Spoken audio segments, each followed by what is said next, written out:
సిర్పూర్లో ప్రయాణ ప్రాంగణం లేక ఇబ్బందులు పడుతున్న ప్రయాణికులు పట్టించుకొని అధికారులు ప్రజాప్రతినిధులు. తెలంగాణ రాష్ట్రం అభివృద్ధి చెందుతోందంటూ ప్రతి ఒక్కరూ గొప్పగా చెప్పుకుంటున్న ఈ రోజుల్లో కొన్ని మండలాల్లో ప్రజలు ఇంకా ప్రాథమిక అవసరాల కోసం ఎదురు చూస్తున్న వాస్తవం ఎంతో చేదుగా ఉంది. రాష్ట్రంలోని అత్యంత ప్రాధాన్యత కలిగిన నియోజకవర్గాల్లో ఒకటైన సిర్పూర్ నియోజకవర్గంలోని బస్టాండ్ లేదు. ఇది విన్నవారికి ఆశ్చర్యంగా అనిపించినా అక్కడి ప్రజలకు ఇది రోజువారీ బాధ. ఈ నియోజకవర్గం గరిష్టంగా వృద్ధి చెందాల్సిన ప్రాంతం. మహారాష్ట్ర సరిహద్దుల్లో ఉండటం వలన రోజు వందలాది మంది రెండు రాష్ట్రాల మధ్య ప్రయాణిస్తుంటారు. విద్యార్థులు, ఉద్యోగులు, వ్యాపారవేత్తలు ఎవరికైనా బస్సు అవసరమో కానీ అక్కడ బస్టాండ్ అనే మౌలిక వసతి లేకపోవడం శోచనీయం. ఇది అభివృద్ధి పట్ల ప్రభుత్వాల, అధికారుల, ప్రజాప్రతినిధుల దృష్టి ఎంతగా దిగజారిందో తెలిపే ఉదాహరణ. ఇక్కడి ప్రజలు రోడ్డు పక్కన నిలబడి బస్సుల కోసం ఎదురు చూస్తున్నారు. ఎండలో కాలుతున్న రోడ్డుపై వృద్ధులు నిలబడి బస్సు కోసం చూస్తుండడం చూస్తే హృదయం కదలాల్సిందే. వర్షం పడితే తడిసిపోవాల్సిందే. పిల్లలు, మహిళలు ఎటు చూసి కదలలేని పరిస్థితులు. కనీస నీడ కూడా లేదు. శాశ్వత బస్టాండు లేదు. తాత్కాలిక షెల్టర్ సైతం నామమాత్రంగా ఉంది. అది కూడా ఉపయోగానికి రాని స్థితిలో. గతంలో బీసీ హాస్టల్ ప్రాంగణంలో తాత్కాలిక షెడ్డును ఏర్పాటు చేసినట్లు తెలిపారు. కానీ బస్సులు అక్కడ ఆగవు. ప్రజలు రోడ్డుపైనే నిలబడాల్సి వస్తోంది. గత ఎన్నికల్లో అభ్యర్థులు బస్టాండు నిర్మిస్తామని హామీలు ఇచ్చారు. కానీ గెలిచాక ఎవరూ తిరిగి వెనక్కి చూసి మాట్లాడలేదు. ఇది ఓటు కోసం మాట ఇచ్చి గెలిచాక మరచిపోయే నేతల అసలైన రూపం. అధికారులతో జరిగిన ప్రతి సమావేశంలో ప్రజలు బస్టాండ్ నిర్మాణం గురించి విన్నవించారు.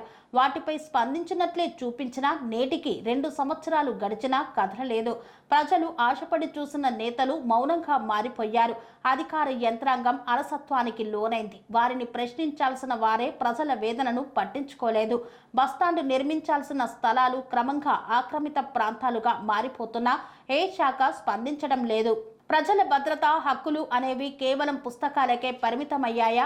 ప్రజలు ఇలా అడుగుతున్నారు. ప్రభుత్వం ప్రజల నిత్య జీవితాన్ని పట్టించుకోవాలి. నాయకులు కేవలం ఎన్నికల పూట దర్శనమిచ్చే వాళ్ళుగా కాకుండా ప్రజల హక్కుల కోసం నిలబడే నాయకులుగా మారాలి. బస్టాండ్ నిర్మాణం కోసం తక్షణ చర్యలు తీసుకోవాలి. ప్రజల ఆరోగ్యం, భద్రత, ఆత్మగౌరవం ఇవన్నీ అధికారుల చేతుల్లో ఉన్నాయి. ప్రజలు ప్రశ్నిస్తున్నారు. ఇంకెంతకాలం మేము రోడ్డుపైనే బతకాలి? ప్రజల అవసరాలకు సమాధానం చెప్పే ఎవరు లేరా? ప్రజల శాపనార్థాలు మేల్కొల్పకపోతే ప్రజల తిరుగుబాటు మిగిలి ఉంటుంది. ఈ నియోజకవర్గ ప్రజలు మౌనంగా ఉండే ప్రసక్తే లేదు. బస్టాండ్ ఏర్పాటు చేయాలి. ఇది వారి డిమాండ్ కాదు, హక్కు. ఇప్పటికైనా స్పందించకపోతే ప్రజల తీర్పు మరో ఎన్నికల వేళ మీ ముందుకు వస్తుంది.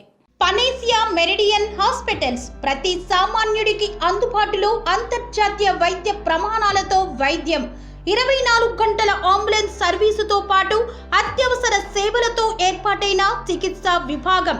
మా దగ్గర గుండె సంబంధిత, మూత్రపిండ, కాలేయ, కంటి జబ్బులకు, మోకాళ్ల శస్త్రచికిత్సతో పాటు కోవిడ్-19, బ్లాక్ ఫంగస్ వంటి వైరస్లకు, అన్ని రకాల ఆరోగ్య సమస్యలకు నమ్మకమైన అత్యాధునిక వైద్య చికిత్సను అందిస్తున్న హాస్పిటల్ పనేసియా మెరిడియన్ హాస్పిటల్స్.